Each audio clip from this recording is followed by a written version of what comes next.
Hi. So I load up The Sims and notice that it had somehow reset all my settings. And with my new screen, it doesn't want to go any bigger than this. So, boo, but it is what it is.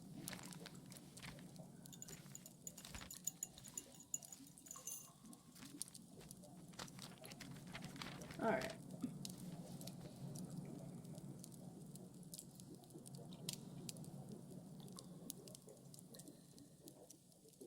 Read, read.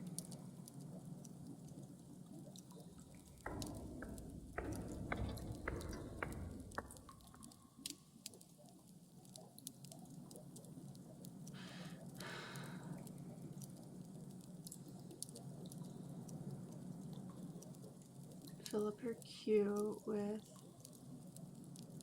reading and such.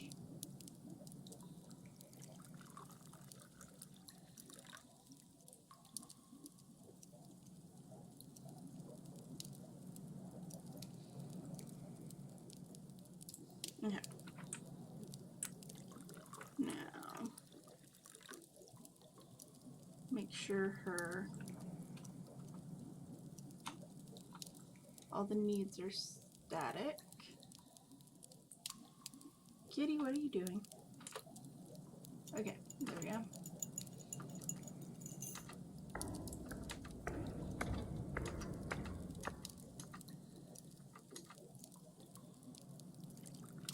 Oh yeah, and I made the fireplace glow blue. Okay. Anyways, so sorry I missed last week. Some stuff was going on, adult human stuff. Um,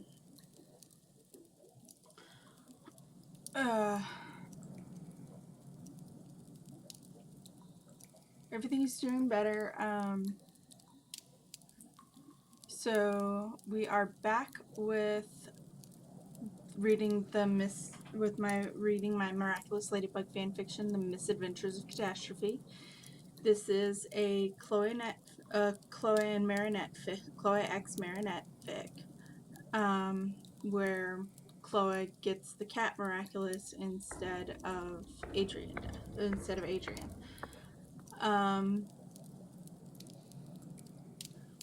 So we are on chapter 6, Lady Wi-Fi. Summary is: a misunderstanding over a cosplay leads to the appearance of Lady Wi-Fi and covert heroism.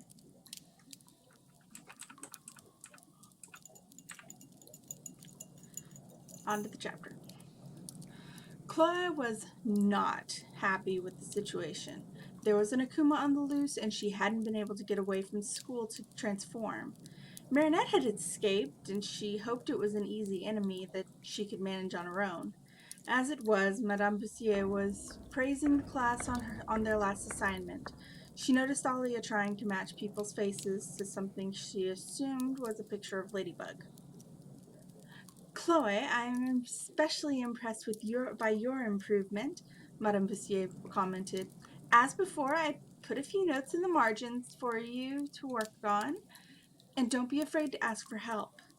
She nodded a little and looked at the paper. The instructor cleared her throat a little, and Chloe looked to see that Alia was the center of attention. The girl smiled sheepishly and put her photo away.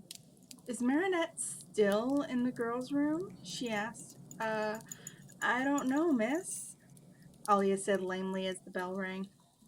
Right. Tonight I want you all to read chapter 3 of the breathtaking France the First 1,000 Years, then answer the simple questionnaire, Madame Bussier instructed as she handed out the homework. Sabrina tried to snatch Chloe's homework from her, but she shoved it into her school bag before the redhead could grab it. See to it that Marinette receives her homework. I'll take it to her, ma'am, Chloe offered. It's part of my job as class rep to help my classmates after all. She also wanted to make sure that Alia wouldn't accidentally find out Marinette's secret identity. Alia made a face, and Madame Bussier turned to face Chloe. Quite right. Way to step up, Chloe, she praised, handing Chloe a second copy of the questionnaire. She smiled and went to grab Marinette's school bag. I don't know what you're up to, Chloe, but I'm not up to anything but trying to change, she snapped, cutting Alia off. Maybe you should be less concerned about secret identities when there's a terrorist on the loose and more concerned with your own schoolwork. She put the assignment in Marinette's bag and headed for her locker. She opened it up and retrieved the prop for her Halloween costume that she'd made in art earlier that day. She vaguely saw Alia out of the corner of her eye duck behind the lockers. She frowned and finished grabbing her things before heading for the bakery. She went into the bakery and asked if Marinette was home yet, explaining that she'd forgotten her bag. I don't know if she's home yet. You can check upstairs if you want. She doesn't always come in through the bakery, Sabine sighed, trading a box of baked goods for payment. Chloe nodded a little and started through the bakery into the apartments attached. She went upstairs but paused at the stairway leading to Marinette's room. Chloe, Marinette asked behind her, what are you doing here? She turned to face Marinette, and all she could see for a moment was spots. She wanted to check for injuries, knowing that she'd had to face that Akuma on her own, but she had to stop herself. Miraculous ladybugs would have healed any injuries she sustained in the fight. You forgot your bag, she said lamely, holding the bag up. And I brought your homework from the classes you missed. Oh, that's nice, thanks, Marinette said with a smile. The smile abruptly turned into a scowl. What do you want in return? Nothing, she sighed. I just wanted to make sure you got your stuff. An alarm went off on her phone. Oh, crap, I have an appointment to get to. But Madame Bussier said to read chapter 3 of France's First 1,000 Years and answer the questionnaire that's in your bag. You've changed, Marinette noted as Chloe started to leave. What? I don't know. You really seem to be trying to be nice. Yeah, I am, she smiled. Maybe we can start over as friends? Marinette offered, and Chloe could have sworn her heart stopped. Really? You'd be willing to give me a chance? She asked, hardly believing what she was hearing. Yeah, you did save my life after all, Marinette laughed. Chloe's eyes went wide, fearing for a split second that her secret identity had somehow been found out. Remember when Ivan was akumatized and you got captured? You could have stayed hidden, but you called attention to yourself so Ollie and I could get out of the way. Oh, right. I wasn't even thinking when that happened, she sighed. Another alarm went off on her phone. I really need to get going. Oh, by the way, Alia's on another quest to find out Ladybug's identity. She hurried out of the apartment before Marinette could question her and went to her waiting car. The driver took her to Mr. Chan's shop and she headed in. The next morning, Chloe got to school a little early and got out of the car, feeling confident that she'd managed to complete a homework assignment with minimal mistakes. The homework had been easy enough, and she was able to reference her textbook. She headed for the locker room, mentally going over the things she'd studied the night before. She was surprised to find herself enjoying studying. Dude, she vaguely heard Nino behind her. If she's a superhero, I'm the Wizard of Oz. She nearly dropped the book she was filing in her locker. Hush and distract her, Alia snapped at him. I know I saw her with the yo-yo yesterday, but I need a closer look. Don't mess up your lines. Chloe looked over to see Nino stumbling towards her. Ladybug, look over there, he gasped, pointing to the window. Chloe sighed and went back to switching her books for the first class. We need to get to class, Nino, she reminded him. Right. Well, did you see Ladybug yesterday? Isn't she amazing? I wonder who she really is. Not me, if that's what Ollie is trying to get you to find out, she sighed. Chloe! Sabrina gasped behind her. Ollie is looking in your locker. She grabbed her bag and slammed the locker shut. So it was... She broke off, seeing Alia holding up her phone as she turned. That's a bit far, she gasped. Were you taking a photo of my locker? I so was not, Alia gasped, hiding her phone. Kim snuck up behind Alia and snatched the phone. He showed the most recent photo, which was a clear shot of Chloe's locker. Looks like someone's lying, Sabrina laughed. You won't get away with this, Alia. Kim and Sabrina proceeded to drag Alia to the principal's office. Chloe hurried after them, but the door to the office was slammed shut, and she tried to push it open. And when she tried to push it open, Kim was clearly leaning against it. She groaned and waited in the hall. She heard arguing, and after a long moment, Alia stormed out of the office. She paused to glare at Chloe. You're the absolute worst, and I'll expose you for what you really are, she threatened. Chloe frowned and went into the office. What just happened? She asked. Justice, Sabrina said lightly, sauntering out of the room. Kim followed her. Mr. Damocles? Suspended for a week, he sighed. What? Over a dumb photo that I was going to ask her to delete? It's not like she broke into my locker or stole anything, she groaned. What did Sabrina do? You mean you wouldn't have called your father to threaten my job over this? He asked, shocked. Of course not. Maybe before, but not now. Please, don't punish her when I can just talk to her. Of course. I'm glad to hear that you've matured this year, he praised. Would you find her and speak with her? I'll see what I can do, she sighed. And please don't take any threats from Sabrina or anyone else that claims to be speaking for me. I'll keep that in mind. That settled, Chloe left the office and started to search for Alia. She spotted Marinette rushing to the classroom, and she grimaced.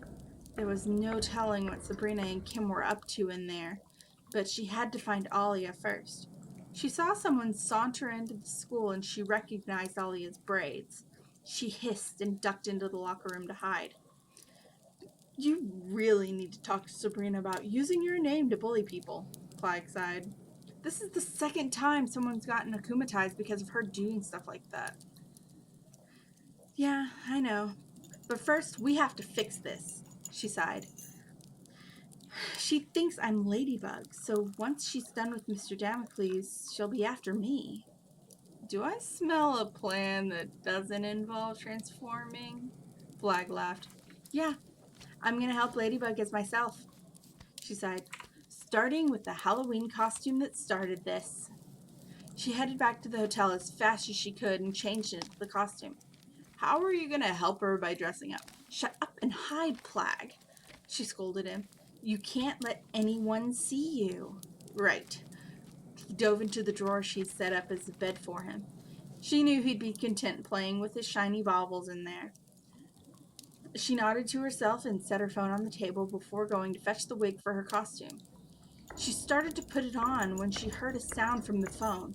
She turned to see Alia appear in her room. Once Marinette realized that Alia would be after Chloe, she transformed and went to the hotel. She landed on Chloe's balcony just as Lady Wi-Fi was throwing a pause symbol at Chloe. The girl was dressed up as Ladybug and in the process of putting on a wig. Ladybug ducked a little as Lady Wi-Fi started broadcasting. So my hunch was right, the villain laughed. Here we see Chloe Bourgeois getting ready to save Paris. Everyone thinks the girl beneath that spotted mask is a little angel. Instead, we get the bullying daughter of a corrupt mayor. Ladybug finally entered the room, making sure she was in Wi-Fi's shot. What? Who are you? The difference between a really good cosplay and actual magic, she said lightly. Really? It's October. There are going to be tons of ladybugs running around getting ready for Halloween. Lady Wi-Fi growled, and unfroze Chloe. Then I'll just have to unmask you and settle this, the villain threatened, disappearing in a mass of pixels. Ladybug rushed to check on Chloe, gently pulling the wig from her hands. What happened? She can treat the real world as if it's a phone camera. she explained. She paused you. Don't you have school? Why were you trying on your cosplay? Well, she wanted Ladybug, so I thought I'd give her Ladybug, Chloe said softly. That was very brave, Chloe, she sighed. Now, stay here.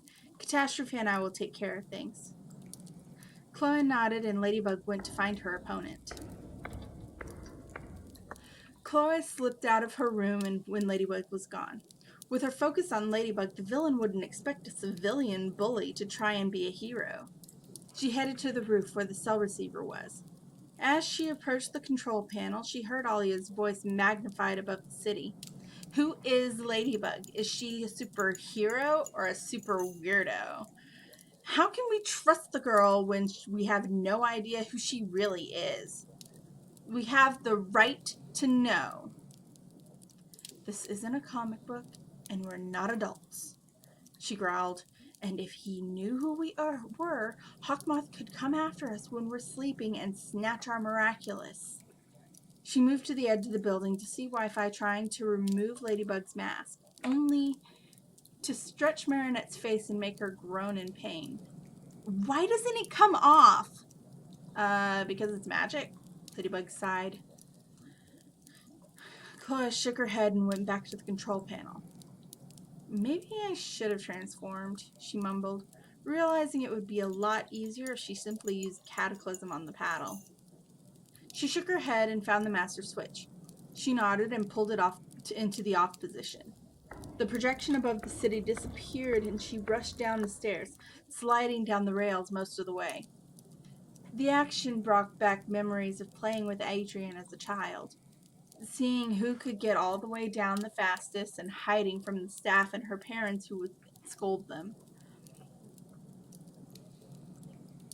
She shook her head as she reached the 4th floor.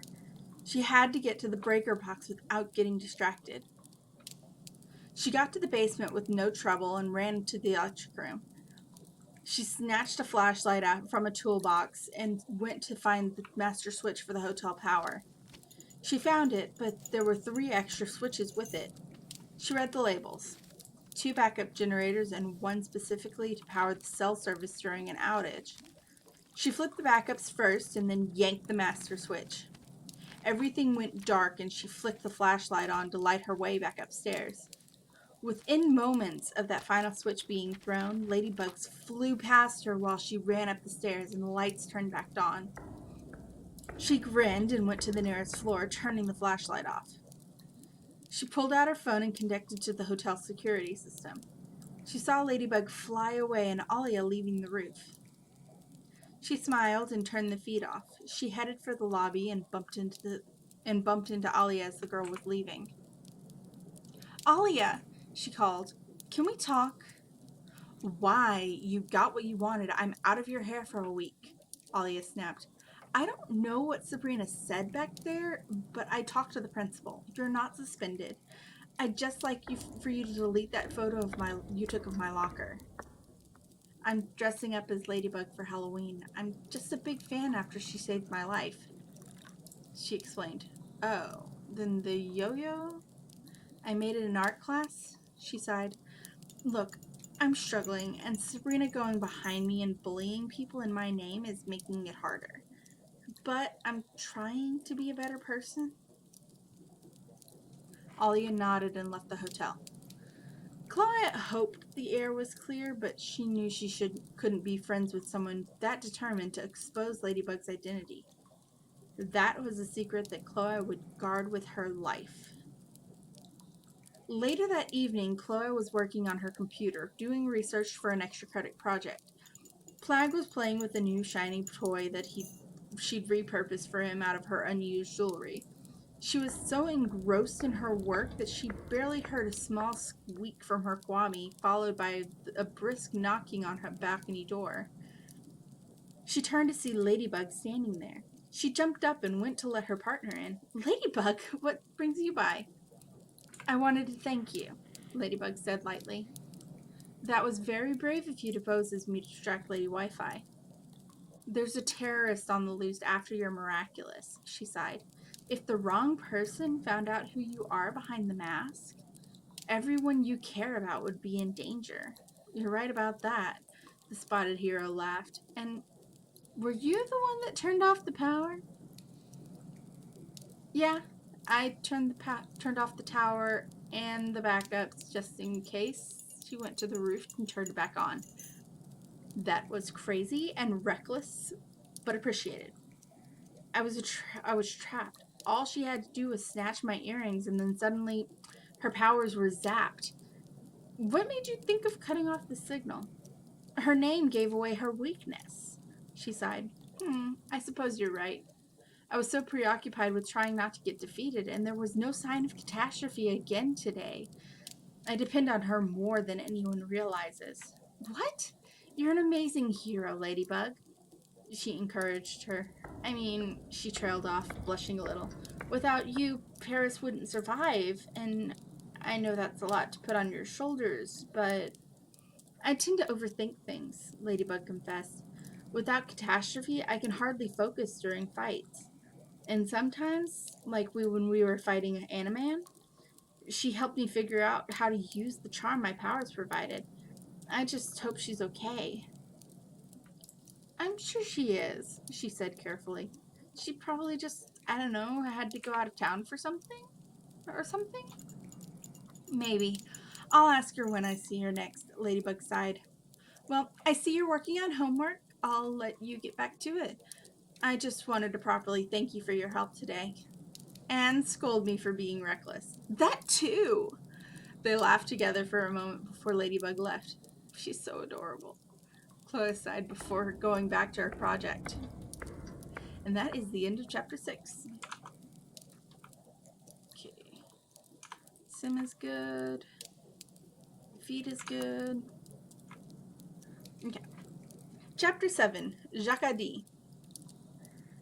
Ladybug and Catastrophe have to deal with a hypnotist and parents.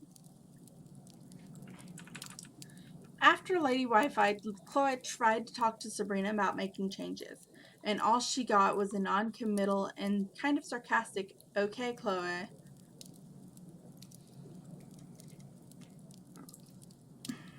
As if Sabrina didn't think she was sincere.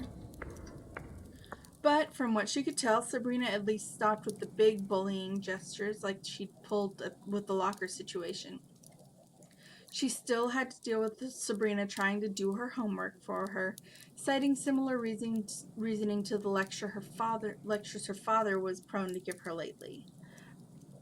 He wanted her to continue being a brat and a bully to get her way, when all she wanted was to be the opposite. Most of her classmates refused to believe that she was trying. The only ones who were giving her a chance were Adrian and Marinette. As it was, she was improving on her homework, and with that her grades were improving, and her father was at least leaving her alone about the homework issue. She was working on her homework when she heard the TV turn on. She glared at Plague, and he just gave a cheeky grin as he pushed a button on the remote to turn it to a dumb game show. She groaned and got up to take the remote from her Kwame. He flew away from her with the remote. Plague, I'm trying to do my homework. The absolute last thing I want to listen to is that annoying game show host Alex, obnoxious voice. And how many people has this guy gotten akumatized because tears get the ratings? Plague argued. She frowned, about to argue, but at least 6 of the Akumas they faced so far had been the losers in one of the shows that Alec hosted. So he presented a good point. Fine, but I'm going to work outside then, she griped, packing up her notebook and her tablet. She put a sweater on and went to her balcony. Just as she sat down to get back to work, her phone went off. She almost ignored the call, but it was from Marinette. She smiled and answered it. What's up, Marinette? I need someone to vent to, she sighed. Why not call Alia?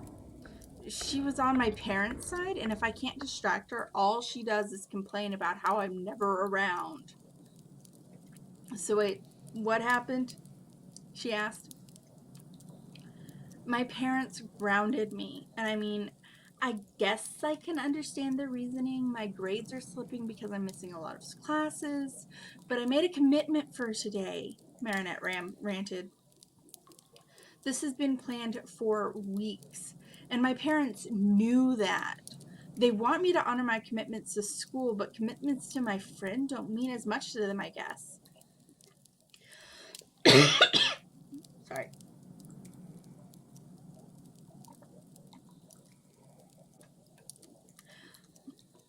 That sounds pretty ridiculous. If they want you to stick to your commitments, they should have held you to this one too, she sighed.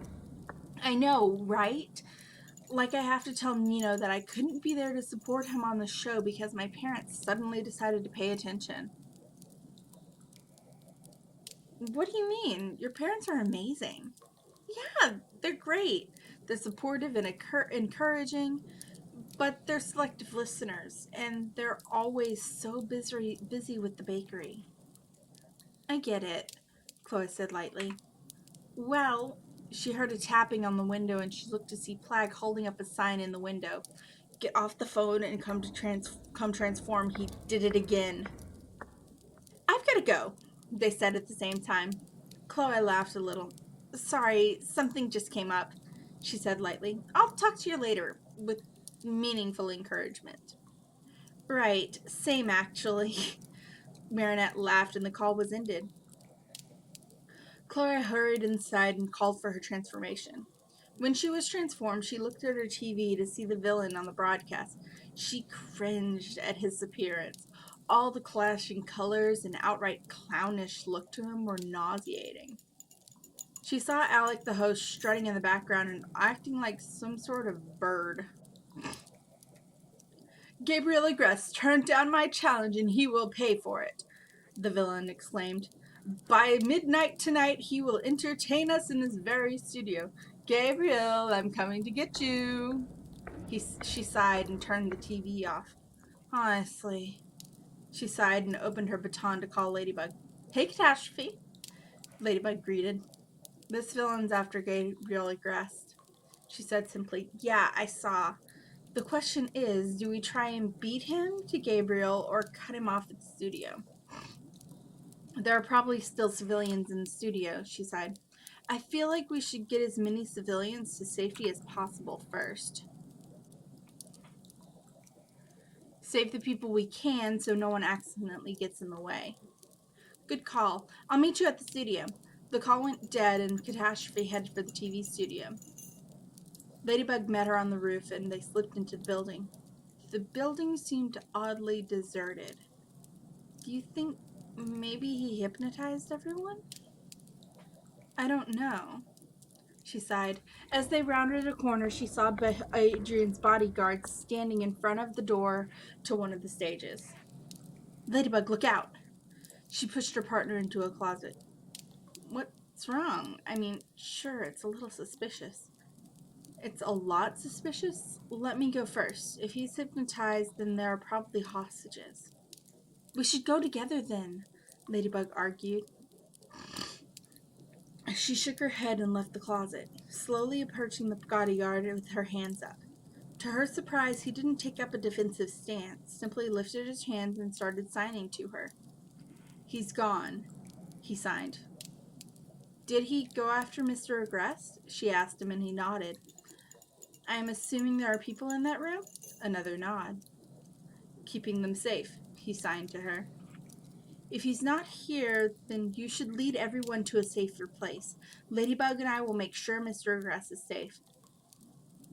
She promised. He signed a thank you and went into the room. She went to get Ladybug. That was a pretty one-sided conversation, she noted. I guess he can't speak? She tried. Lucky I know FSL. He'll take the civilians to the safe location, and so we can focus on the Akuma. Jacques said he was talking about bringing Gabriel here to the studio. Maybe we should lie and wait for him to get here and catch him by surprise. Sounds like a good idea. If the contestant Nino is still here, he can direct us to the correct studio. The two nodded to each other and went to meet with the crowd of civilians. Sure enough, both Nino and Adrian were among them. Ladybug, Catastrophe! The boys shouted. He's after my father, Adrian started. Please go help him. I'm guessing you're Adrian Agrest then? Ladybug said smoothly. He nodded. Don't worry. Your father will be fine, Catastrophe encouraged him. You just get to safety. He nodded and rejoined the crowd.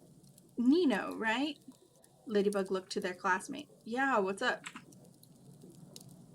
Where was the show being filmed? She asked softly. We're going to set a trap for Jacadi, and we know he'll be taking Gabriel back to that same stage. 3rd floor, stage 5, he provided. So you're gonna let him capture Adrian's dad? It doesn't seem as if he'll harm him until he's on camera. Ladybug sighed. Please don't tell your friend about our plan. We don't want to alarm him. Nino nodded and rejoined the group. The two heroes went to the indicated studio and made a plan. They found some thin wires used for floating props and threaded them across the stage strategically. Catastrophe found a cage prop and put it by a door. With Ladybug's help, she got it set up to fall from the rafters onto a person trying to leave the room, rigging a tripwire. And Ladybug climbed up to the rafters and set up a few lights to be moved to glare at whoever was standing in the center of the stage when the wires were tripped. Just as they finished setting up, Catastrophe heard someone on the approach. He's coming, she hissed, vaulting into the rafters with Ladybug. It's a shame they don't have a fly rail in here. Ceiling's too low, but it would come in handy, Ladybug agreed. They went silent as Jacadi and a rather dreary-looking Alec escorted Gabriel into the room. Jacadi gave instruction to Alec as he pulled Gabriel onto the stage. Alec went to turn the broadcast on. Welcome to another exciting hour of the challenge, Jacadi cried as the camera started rolling. Good evening again from Jacadi. Viewers, I've kept my promise. Here's Gabriel. Catastrophe narrowed her eyes, watching as Gabriel cast his gaze around the room, looking angrier about the situation than anything. She frowned, knowing from experience that it was often terrifying to be a hostage of the Akuma. And she thought it was odd that Hawkmoth seemed unconcerned with Jacadi's apparent lack of interest in capturing their miraculous. She looked at Ladybug to see her partner with her mouth set in a scowl that she recognized as Marinette's look of intent processing. She'd seen it many times over the years in both their shared dance classes and in school. She got the feeling there was something more to the situation, and she saw that Ladybug was thinking the same. They remained silent as Jacadi put on a performance, dramatically producing a blank card from the box in his hand. Jacadi, you are a butterfly, he proclaimed, and the card glowed for a moment before the silhouette of a butterfly appeared on it. He flung the card at Gabriel, and Catastrophe's eyes went wide as the card phased into the man and everything about his body language changed. He began flapping his arms and leaping around as if he were a giant bird or bug flying from flower to flower. The Akuma must be in that box, she whispered to Ladybug.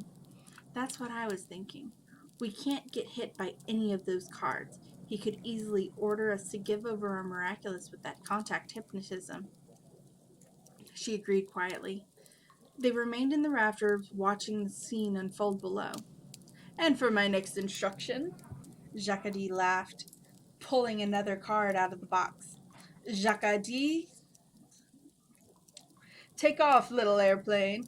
The card glowed and was imprinted with the image of a plane before it was flung into Gabriel's chest. It took barely a moment for Gabriel to start rolling his tongue in the imitation of an engine sound and extend his arms. He started running straight for the trapped door. Not quite according to plan. the cage dropped on Gabriel, and he simply started running in circles in the cage, making engine noises. Jacques swore and stepped back, tripping a wire and triggering the light trap. The spotlights glared in his face, and he covered his eyes. Ladybug and Catastrophe dropped from the rafters and went on the attack. Ladybug lassoed him with her yo-yo, and Catastrophe snatched the box out of his hand.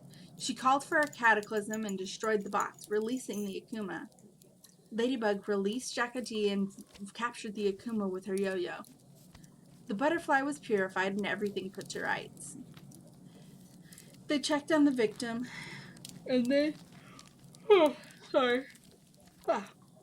checked on the victim and then escorted Gabriel to his house. By the time they finished, they were almost out of time, and Catastrophe knew that Ladybug needed to get home quickly as well before her parents figured out that Marinette had snuck out of the house. Before they left the house, Gabriel made comments about their jewelry, and that set off Catastrophe's suspicions.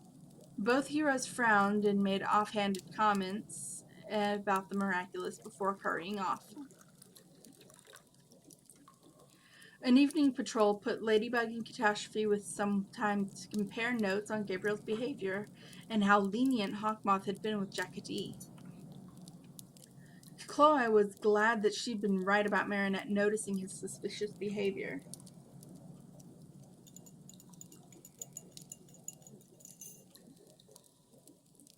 Sorry.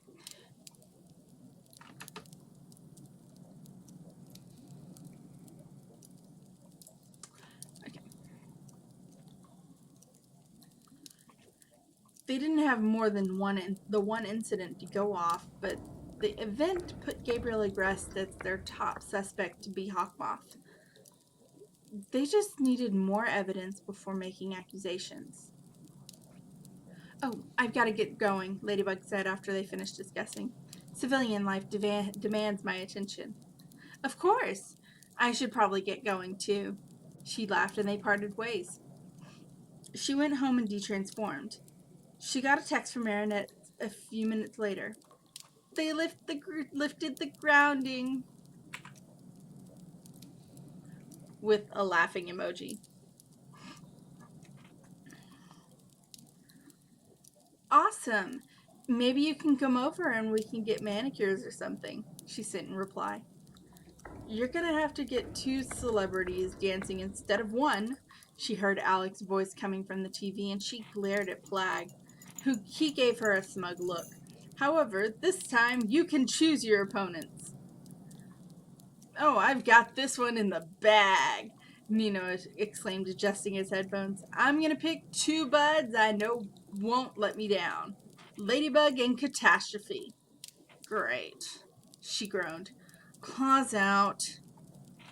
She transformed and headed to the studio. End of chapter 7. How long have we been at this?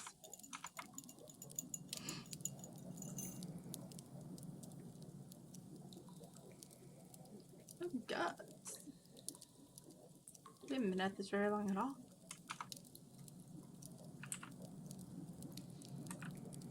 Am I reading too fast? If I am, let me know in the comments on the YouTube video, and I will try to slow it down. I also plan to, on a side note, along with that, I also plan to get some audio editing software and record actual Podfix style readings of each individual chapter to post with the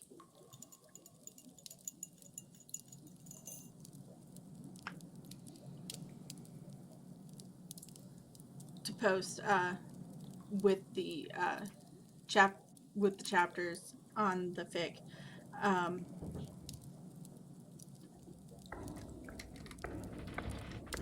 Thought I heard something. Okay. But yeah. On to, let me check Discord real quick, and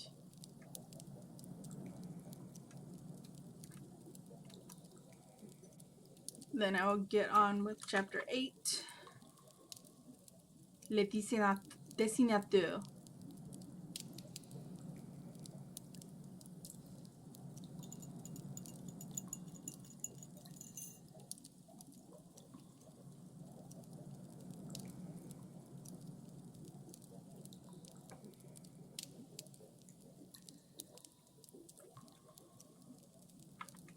Okay.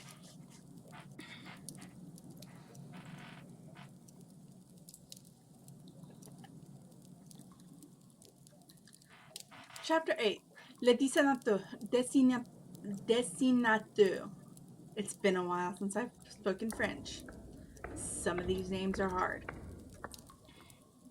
Another day, another Akuma. This time, one shares Chloe's opinion of Marinette. Chloe was barely paying attention to the group assignments. Madame Mendeleev was rattling off groups, but the blonde was focused on the board, taking notes on their assignment. Sabrina was glaring at her as if by doing her own work, she was somehow inconveniencing or offending Sabrina. We talked about this, she whispered. Change can be good. Nathaniel, Madame Mendeleev shouted suddenly, drawing attention to the artist.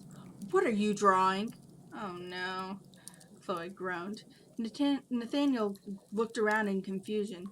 He'd clearly been so lost in whatever he was drawing that he'd completely lost track of the real world. And these artistic endeavors are clearly why you are failing science, Madame Mendeleev snapped, walking to his desk and slamming her hand over his sketchbook. He looked at his desk and mumbled an apology. March yourself down to the principal's office and show him this chicken scratch. Then you'll be really sorry, she admonished. Chloe frowned, feeling that was a little harsh, even for their strict maths and sciences teacher.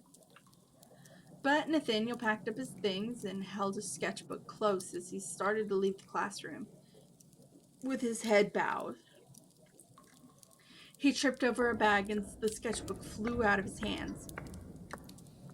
Chloe reached to pick it up as Marinette left her seat to help Nathaniel up.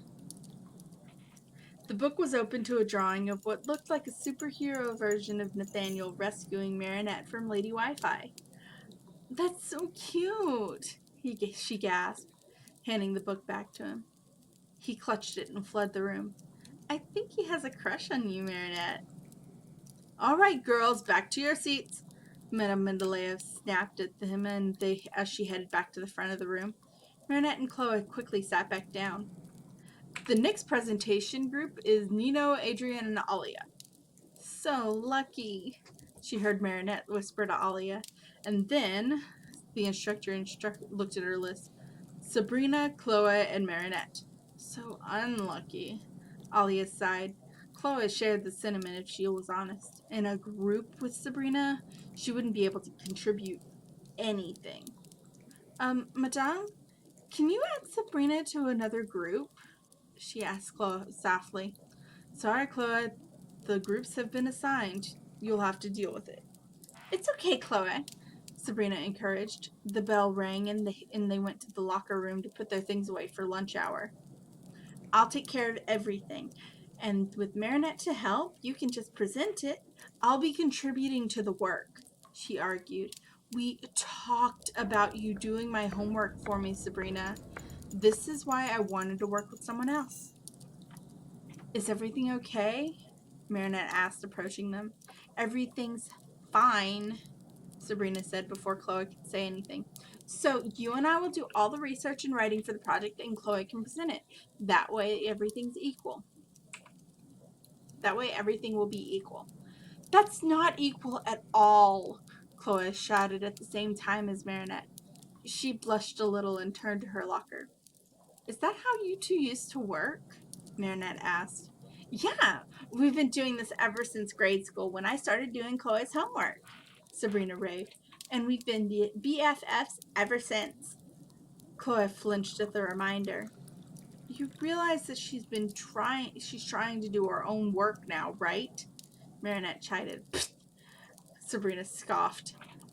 However long that lasts. I mean, what am I if not her best and only friend? You see her grades without my help. At that, Chloe slammed her locker shut. I have an appointment to get my hair done during the first part of our free period. I'll meet you guys in the library when I'm done, and we can get to work. She shouldered her bag and headed out. When they were in the privacy of the car, Flag flew out of her purse. Why are you still friends with Sabrina? She doesn't seem at all interested in trying to change. Other than Marinette, she's my only friend, she sighed. What about Adrian? He's more like a brother than a friend. Okay, then. But she's really wearing on you, Chloe. The Kwame sighed. Is that concern I hear? She joked. He huffed and went back into her purse. She sighed and leaned back in her seat. Plag was right about Sabrina wearing her out.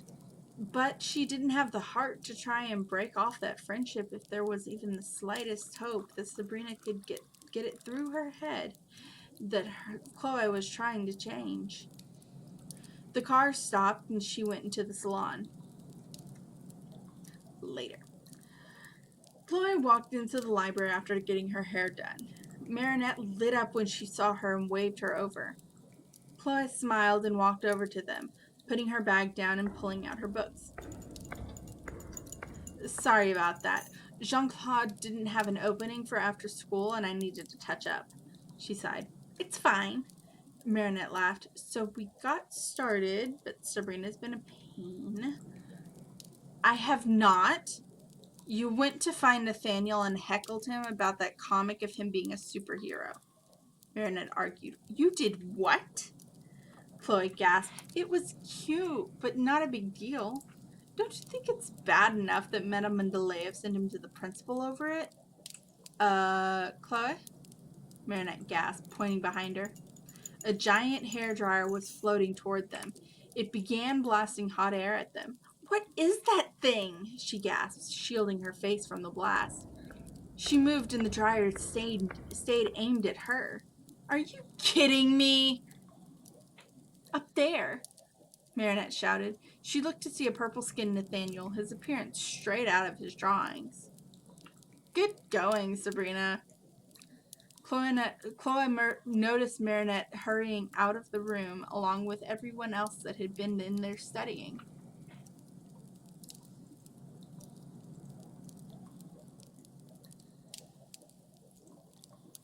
Sorry, her key's almost empty.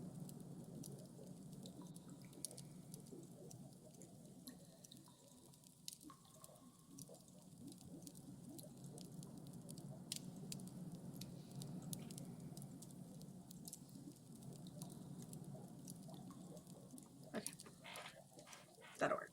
Okay.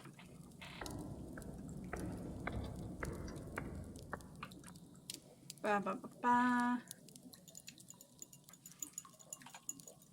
Chloe noticed Marinette hurrying out of the room along with everyone else that had been in there studying. I know I already read that sentence. Bear with me.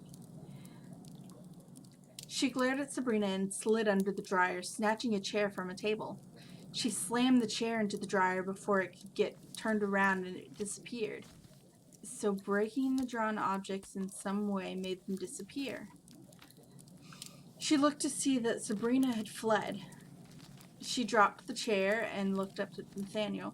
Whatever she said to you wasn't from me, she shouted at him. Ladybug came into the library and looked around. It disappeared when I knocked it over with a chair, she explained. I see. You're very resourceful, Chloe. Ladybug praised her. An everyday hero. Chloe blushed a little. Any ideas about this guy? He's my classmate Nathaniel. He might go after my... She paused and shook her head. Catastrophe could keep an eye on Sabrina. He has a crush on my friend Marinette. He might go after her.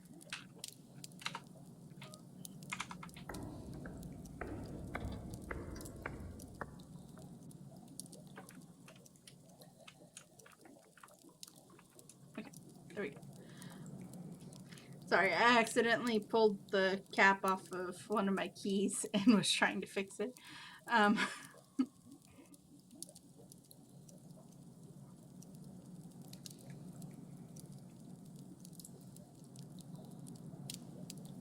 She broke off.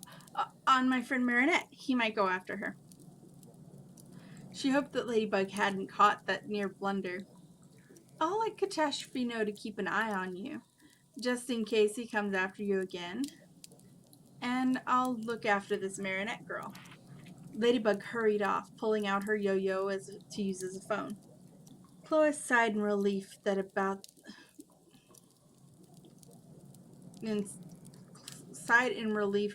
the arrangement and hurried in the opposite direction, finding a hiding spot to transform in. The moment she was transformed, her baton started buzzing as she knew it would. I heard about the Akuma at L'École François Dupont, she said lightly as she answered the call. Yeah, he has 2 possible targets, so we should divide and conquer. He's already attacked Chloe Bourgeois, and I was informed that he has a crush on one of his classmates.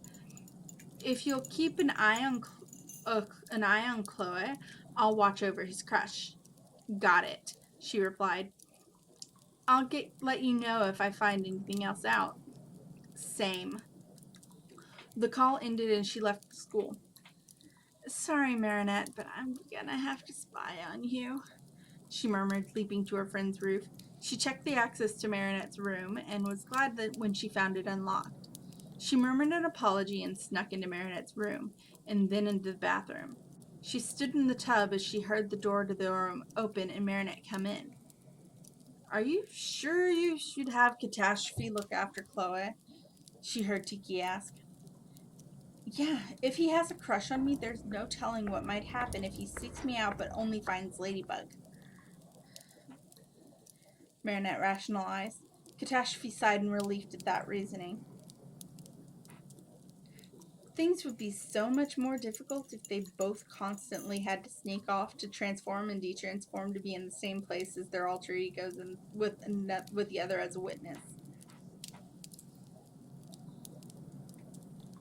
It made her head hurt just thinking about it. She quietly stepped out of the tub and peeked into the bedroom. A shadow crossed the floor and she saw a red flash as Tiki flew into hiding. The window vanished and Nathaniel stepped into the space. It's you, from the library, Marinette gasped, stumbling back. What are you doing here? I just wanted to see you, he said gently. Okay, but why attack Chloe? She didn't do anything to you. She sent Sabrina after me. Sabrina did that on her own, she argued. Chloe's been trying to be better and make friends, but Sabrina keeps going behind her and hassling people. I know because of how long Sabrina's been basically Chloe's lackey that Marinette took a deep breath. So what? Are you going to hurt me now? Several different scenarios flashed through Chloe's mind just then, and she was sure that Marinette was probably worried about similar situations. You? Of course not. You're Marinette, he gasped. You're beautiful and sweet, and you're perfect. I could never hurt you. Wow, that's very flattering, Marinette stammered, blushing. So I just came by to ask, well, it's my birthday today, and would you go on a date with me? Actually, it's not really the best night, Marinette tried. I have a presentation to work on, and I have to call my friend, so please, Marinette, he cut her off, drawing something on the tablet attached to his arm. He produced a slip of paper and handed it to Marinette. Oh my gosh, that's me, she exclaimed, looking at the drawing. Catastrophe could see the gears turning in her friend's mind. You like it? He asked hopefully. I love it. So much that I will absolutely go on a date with you, she told him, on one condition. Anything for you, Marinette. You can't hurt anyone else, she said severely. I simply cannot bear violence. For you and only you, he promised. Meet me on the left bank next to Notre Dame at sunset, he exclaimed, drawing a jetpack and flying out the hole in the wall. Marinette visibly relaxed and Tika came out of hiding. What are you thinking, Marinette? The little Kwame chided. I'm thinking Chloe was right about Nathaniel having a crush on me. I can be the bait so Catastrophe can distract him, and then she and Ladybug can free him from Hawkmoth. I just need to let Catastrophe know the plan. She sighed. Marinette called for her transformation, and Catastrophe cursed quietly. She couldn't take a call from Ladybug with nothing but a door in between them. Then Marinette would realize that she knew her partner's identity, and possibly even figure out that she was Chloe. Ladybug went up to the roof, and Catastrophe let out a breath. She rushed out of the room rushed out of the bathroom and out the hole left by Nathaniel. She found a nearby spot to hide just as her baton started vibrating. She pulled the tool off her back and answered the call. She spotted Sabrina approaching the house, and she frowned. I have a plan, Ladybug said. Great, I'd love to hear it. The villain came to Marinette's house, and he struck a deal with him. He won't hurt anyone as long as she goes on a date with him tonight. So if you could take over protecting her? Of course. What will you be doing? Getting ready to pounce, Ladybug replied. Catastrophe watched as Sabrina knocked on the side door to the bakery's building. Then I'll keep him busy until you arrive, she promised. Great, I'll see you later then. Marinette will tell you the location of the date. The call ended, and she put the baton back into place. A minute later, Marinette walked out of the building and right into Sabrina. After a short exchange, Sabrina stormed away. She took the moment to approach. We meet again, she said lightly. Marinette smiled at her. I was informed that you needed a little guarding. Oh yeah, Ladybug told me that you'd be coming. He wants to meet me on the left bank near Notre Dame. All right. You're being very brave, she said lightly, agreeing to all this. But I shouldn't be surprised with what you got up to with Princess Fragrance. That brought a blush to Marinette's face, and like a love-struck idiot, Catastrophe found herself speechless. Paris is my city too. If I can do anything to help you and Ladybug, I'll do it, Marinette said lightly.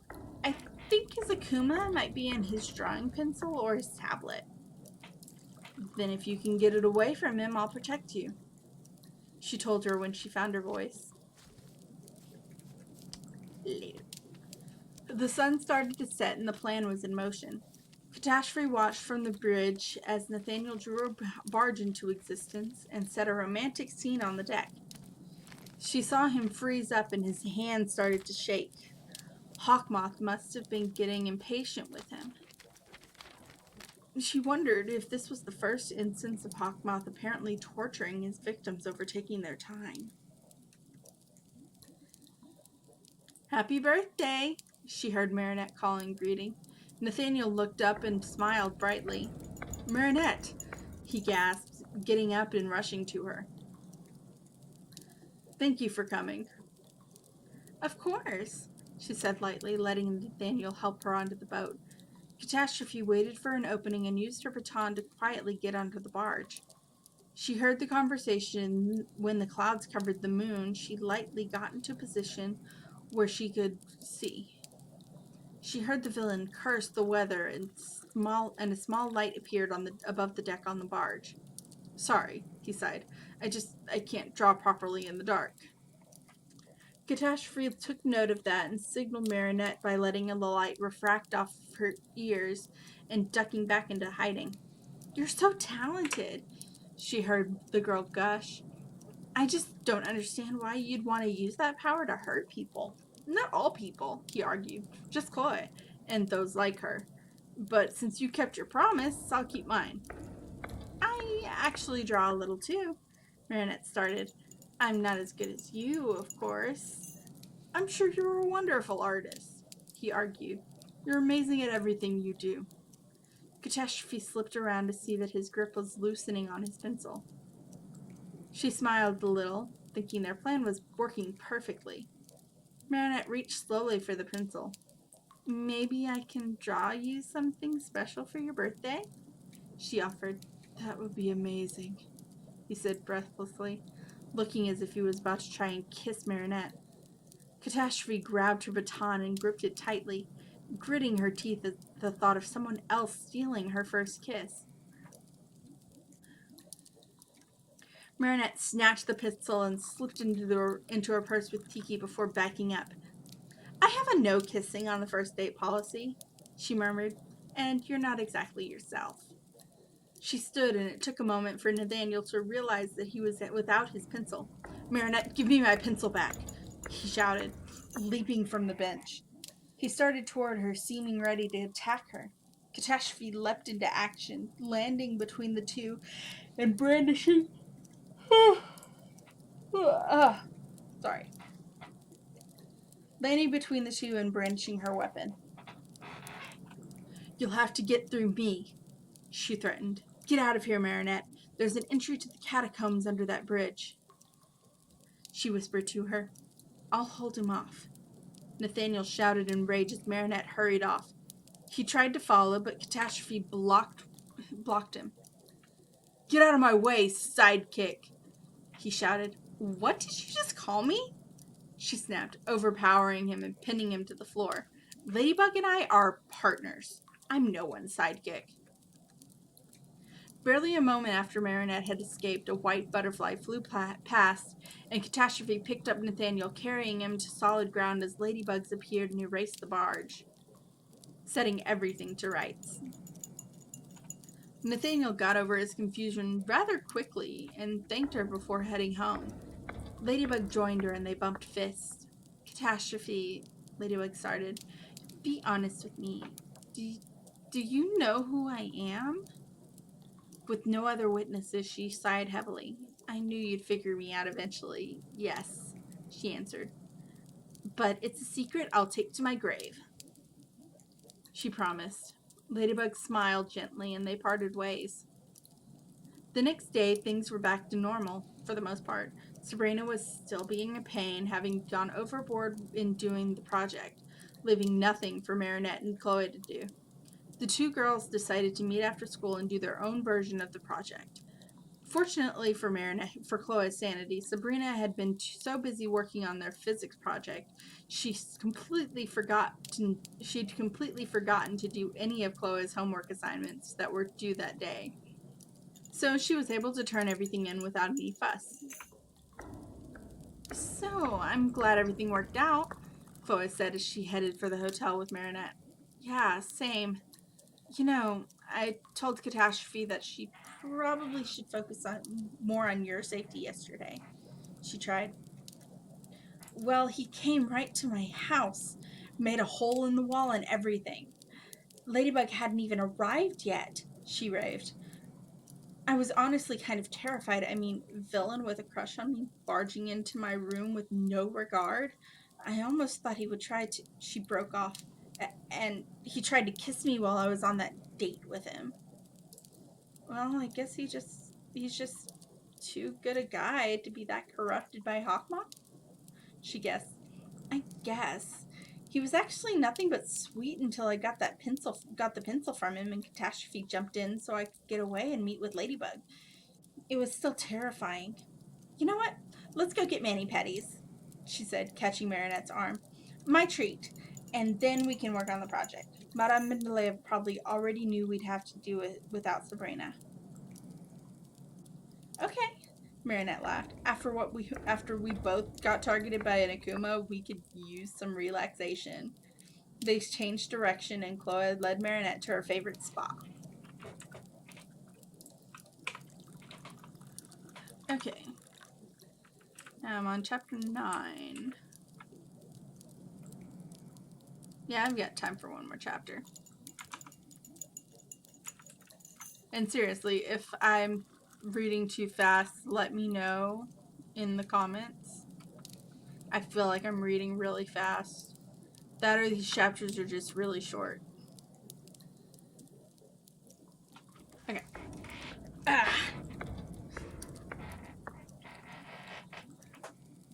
Woo, chapter 9. We're almost to the shippy. But first, Roger Cop.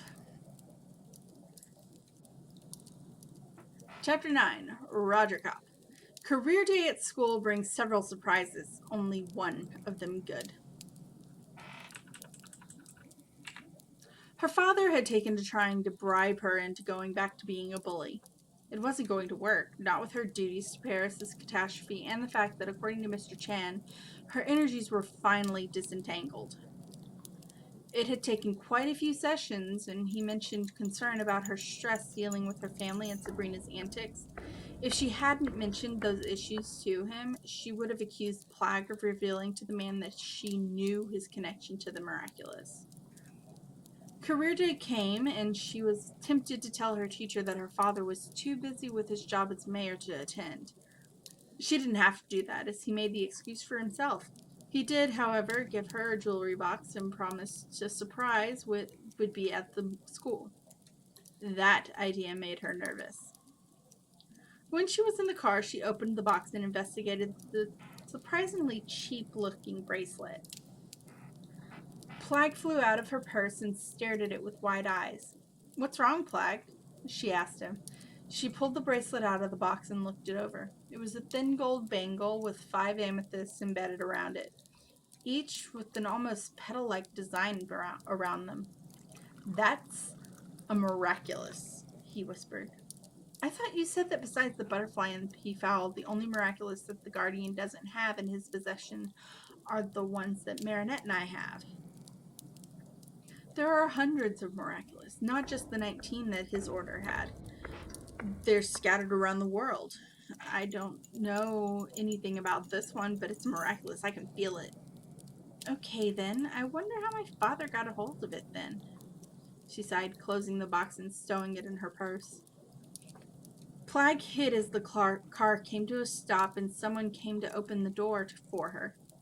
She frowned at that, particularly when she didn't recognize the man holding the door for her. "Who are you?" she asked sharply. He said nothing, only took her backpack from the car before she could grab it. "Chloe, my darling!" a sickening female voice cooed. That explained the stranger. She forced a smile and faced the woman who spoke. She'd had some plastic surgery, but the woman with her rose gold hair and expensive sunglasses and wide-brimmed hat and gaudy pantsuit was obviously none other than the singular voice in the American fashion industry, Audrey Bourgeois. "Mother!" she gasped. "What brings you back to Paris?" She started into the school, and Audrey and the strange man followed. She frowned and snatched her bag from him. "I don't need an entourage," she snapped, more forceful than she really intended. He fell back and she relaxed a little. "Who's the creepy butler?" "Oh, I hired him to take over for that ridiculous, soft-hearted John Paul their father had watching over you." Audrey laughed. "Well, he's creepy, and I'd prefer we kept John Eves on," she argued. "Hush, darling. Your father clearly has too many bad influences around you. I've come to make sure you're taken care of properly," Audrey snapped. "Honestly, I thought we taught you better than to be all soft," and she trailed off, making a face. "Nice." Chloe went to her classroom and smiled when she saw Marinette already sitting in her seat. Tom was standing with Alia's mother and taking up half the space. A box of baked goods was sitting in front of Marinette, and she wondered just what they'd brought. Marinette grinned at her and discreetly pointed at her mother. She sighed and turned to Marinette as she sat down. "Marinette, this is my mother, Audrey Bourgeois. Mother, this is my friend Marinette." "Wait, Audrey Bourgeois, as in the chief editor of Style Queen magazine and one of the biggest names in the fashion industry?" "I see my reputation precedes me," Audrey snapped. "And what are you, some cheap bakery girl?" "Mother!" "Her family makes some of the best pastries in Paris," Chloe gasped. "And besides that, Marinette is a great artist and designer." "It's true," Tom said lightly. "She made everything she's wearing, and she designed our current logo for the bakery." Before further arguments could ensue, Madame Bussier arrived and made her introductions. When Marinette and her father went to the front of the room, Adrian slipped out to call his father. She discreetly pulled out her phone and turned on the news, muting the feed. Turned on the news, not muse. Muting the feed. Adrian came back into the room just as Marinette started to pass out croissants. Thank you, Mr. Dupin, Madame Bussier said lightly. Now let's meet Alia's mom, who is head chef at l'Hotel Grand Paris, which is owned by our mayor. Where's your father? My husband is busy running this city, Audrey said lightly, so I'm here to represent our family. Chloe groaned and put her head on her desk. A croissant landed in her lap, and she looked to thank Marinette. Take your cheap baked good and back away. Chloe stood and slammed her hands on the desk, glaring at her mother. Don't talk to my friends like that, Mother, she shouted. She stormed out of the classroom, going to the locker room and sitting down on a bench. Chloe, Marinette asked. She looked to see Marinette sitting beside her. Are you okay? Yeah, I'm fine, she sighed. But you're not. Marinette touched her shoulder. Your mom seems to be really getting to you. I was glad when she left her to her magazine thing in New York, she admitted, and now she's come back just to try and get me to be mean again. She's fired the closest thing to a caring father figure and is replacing him with some creepy guy that I swear looks at me like he wants to eat me. And then she keeps insulting the only person willing to give me a chance. And she broke off, putting her head in her hands and choking back a sob. Hey, it's gonna be okay, Marinette said softly, rubbing Chloe's back gently. You're nothing if not stubborn. Too stubborn to give up when you've decided to be better. They heard a commotion and Chloe wiped her face. What's that noise? She asked and hurried to the window to investigate. Sabrina's father was storming out of the building. She looked at Marinette and they hurried to the classroom. What happened? Your parents just fired Sabrina's dad and threatened to have Marinette's family bakery shut down, Alex provided. Chloe glared at her mother and was just about to say something when they heard a loud thud. She turned to look and see what the commotion was. She saw a large man on the approach. Akuma! She gasped. Good going, mother. She saw a flash of black flitting across the floor, and she pretended to drop something so that Plague could hide in her sweater. When the new villain stormed the room, she slipped out into the hall. She saw Marinette following and ducked into an empty classroom. Marinette ran past her, and she ducked out of view. What exactly happened, Plague? She opened her sweater, and Plague flew out. Marinette went after you, and then her father started arguing with your mother, and then the police officer and your teacher tried to get things under control, and it escalated to your mother threatening Marinette's bakery. And she called your father, and the officer mentioned that it would be an abuse of power and illegal, so they fired him. Chloe, your parents are insane. Yeah, I know that much, she sighed. Did you find anything out about that bracelet? Not really. Looking at it, maybe from one of the Western temples. There was an engraving on the underside that kind of looked like a fox of some kind. I see, she sighed. If I put it on, will it be the same as if Hawkmoth were to get hold of you and Tiki? Probably not, he sighed, patting his chin. But shouldn't we worry about this later? If Catastrophe shows up too soon, Marinette might make the connection. It's bad enough that I know her identity. Worse that she knows that I know. Okay, you're the one with the cheese, he conceded. She looked to see Ladybug running past the room. The red-clad hero paused and turned back to the door to Chloe's hiding place. Ladybug seemed to reconsider checking on her and went after the Akuma. That was close, she groaned, moving to find another exit to the room. She found a window on to the side out to the outside of the building, and she checked for witnesses and cameras before climbing out and transforming as she fell. She landing lightly on the ground. She slipped around the side of the building and saw Ladybug get thrown into the air. She gasped and caught her. "You okay, Buggynet?" she joked. "Yeah, I wasn't expecting him to be so strong," she sighed as Catastrophe set her on her feet. "And you not with the nickname? If the wrong person hears that." "I only called you that because there aren't witnesses," she said lightly. "I'd come up with something better to call you," she promised. "Now, did you hear where he was going before you rushed in?" "He was forcing the mayor's wife into his vehicle, so he's probably after the mayor." "That would make sense," she mumbled. "They did gang up on him, and fire him over." She broke off, remembering that if she said too much, Marinette would figure out that she was at least a member of their class.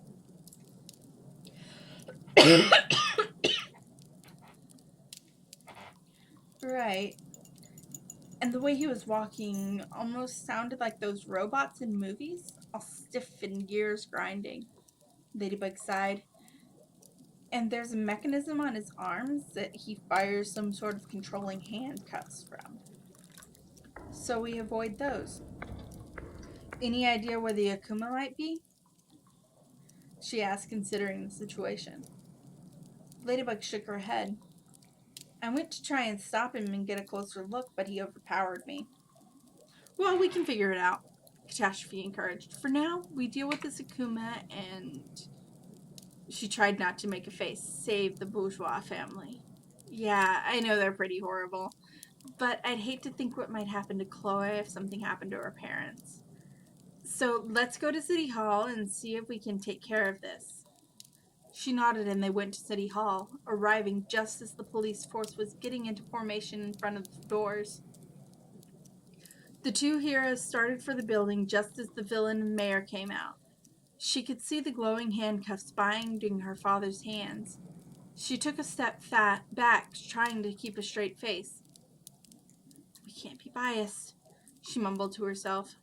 The mayor announced that Roger Cop now held the authority over the city. The villain declared that Ladybug and Catastrophe were to be arrested, and the heroines fled the scene. They found a place to hide and caught their breath. "Well, this just went sour."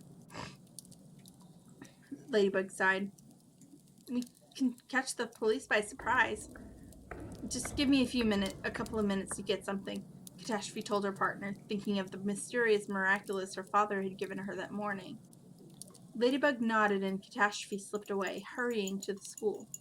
Sure enough, though everyone had abandoned the building to go to the safety of their own homes, her bags were still in the classroom. She smiled and pulled out the bracelet. "Here goes nothing." She put the bracelet on and it began glowing. A Kwami emerged and stretched slightly. From the little she knew about Kwamis, it looked like a fox of some kind, though without the trademark fluffy tail. It was a reddish-brown color, with large canine ears and a thin tail. It fixed its brown eyes on her.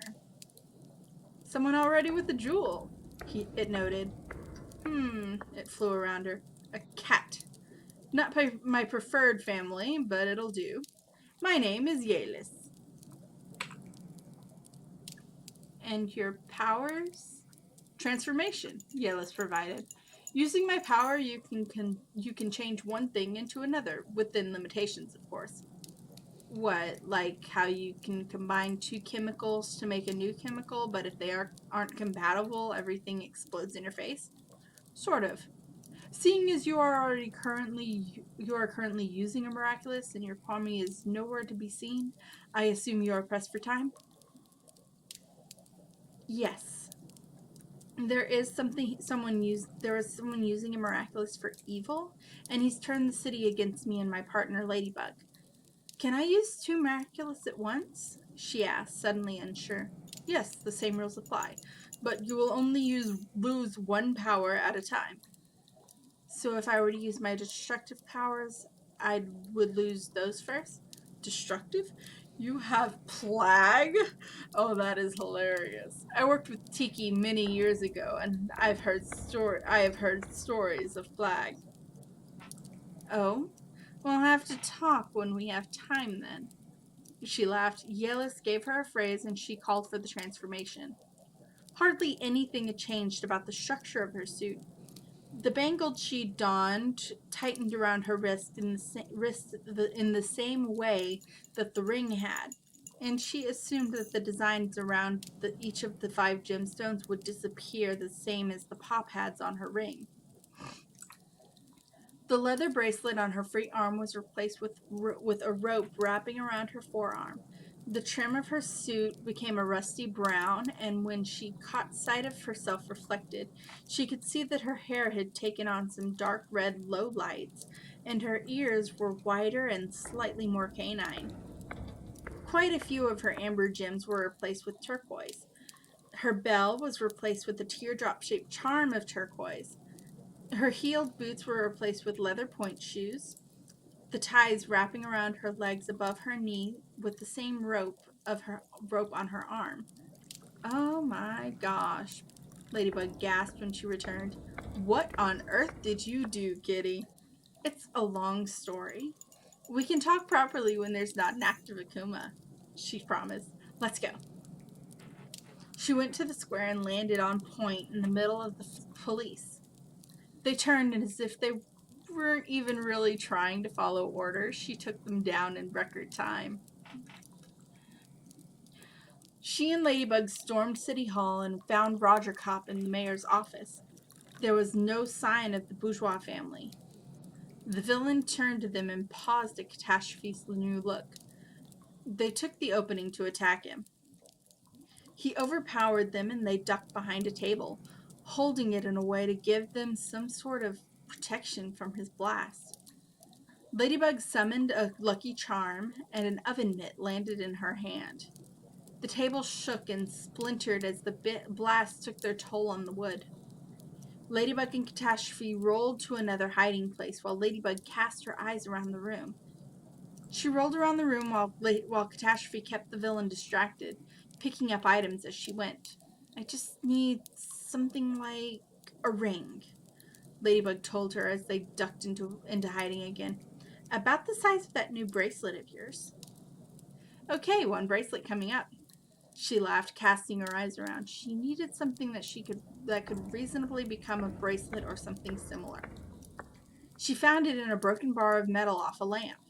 Metamorphosis, she murmured, and her hand began glowing. She grabbed the metal, and it shifted before her eyes into a ring that she could have worn as a bangle. She handed it to Ladybug, and with a few quick motions, Ladybug had put together a device. The two leaped into action with Catastrophe cornering Roger Kopp and destroying the floor beneath him. Ladybug leapt in and bound his hands and upper arms with the oven mitt device she'd put together.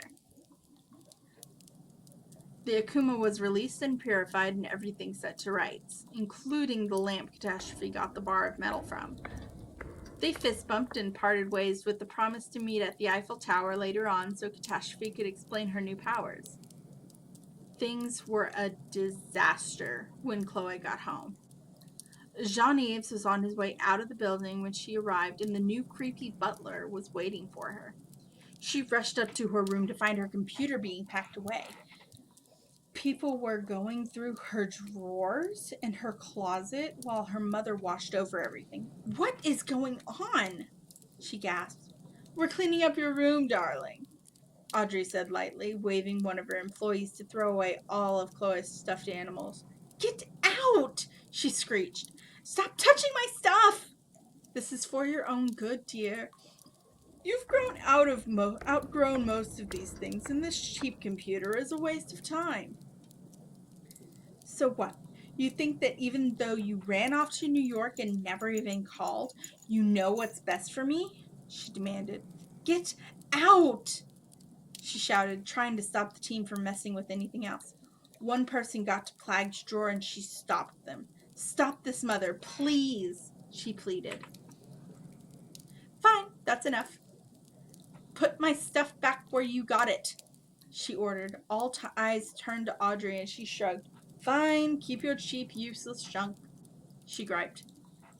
The group of people returned everything to rights and filed out. Audrey started to follow them.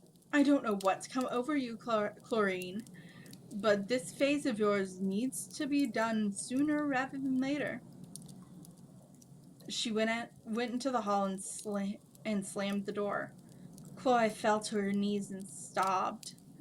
Both of her Kwamis came out of hiding and patted her on the shoulder. Plag had brought Yellis up to speed on the situation, and the new Kwami had been more than understanding. She managed to calm down and went to lock the deadbolt to her room. She couldn't let anyone into her room if she wasn't there to make sure they didn't get into anything. So, Flag started. What are you going to tell Ladybug? A partial truth? On. Sim decided to move seats again.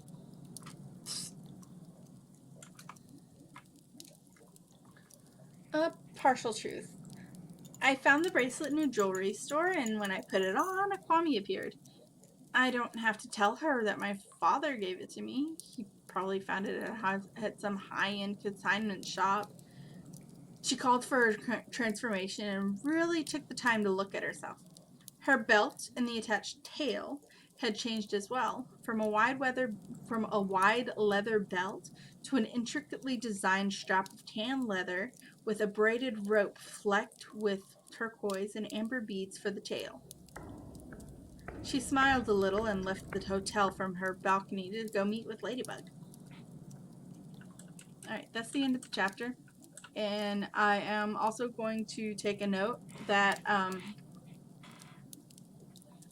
to clarify that just how Andre got the bracelet.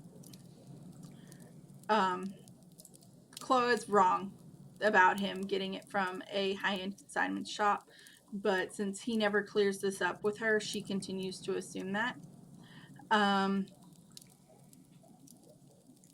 Unfortunately, this happens a lot at hotels, apparently. Lost and found items, unclaimed lost and found items are either taken to, if they've been unclaimed for a certain amount of time, they're often taken to a store or taken to a thrift store or claimed by or taken by members of the staff. And that is the case with this bracelet. It had belonged to someone that had stayed at the hotel and forgot to pack it back up. It was found when the room was cleaned, and it ended up in the mayor's hands.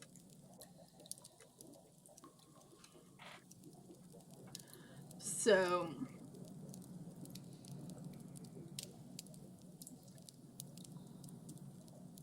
that's how that goes.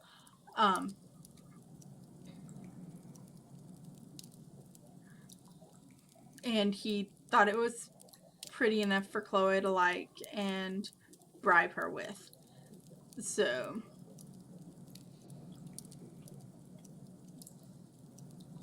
but yeah, Yalis is inspired by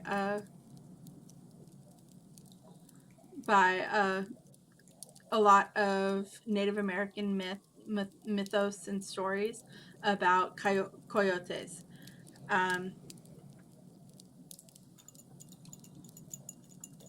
Yeah, for both Marinette and Chloe get second miraculous in this, and both of their second miraculous are inspired by Native American stories. I kind of go with an amalgamation of tribe tales, just to keep it ambiguous. But yeah, and that is all. I will probably be coming back later to play Final Fantasy 14. Well, you never know. We'll see. And yeah, that is all I have. As always, if you like my content, drop me a comment, subscribe, follow me on Twitch.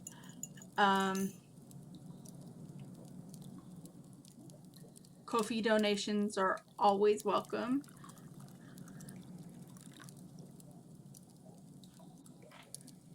I have the link posted both on Twitch and in all of the commentary in all of the descriptions on YouTube. But yeah, that's about it. See you later. Peace.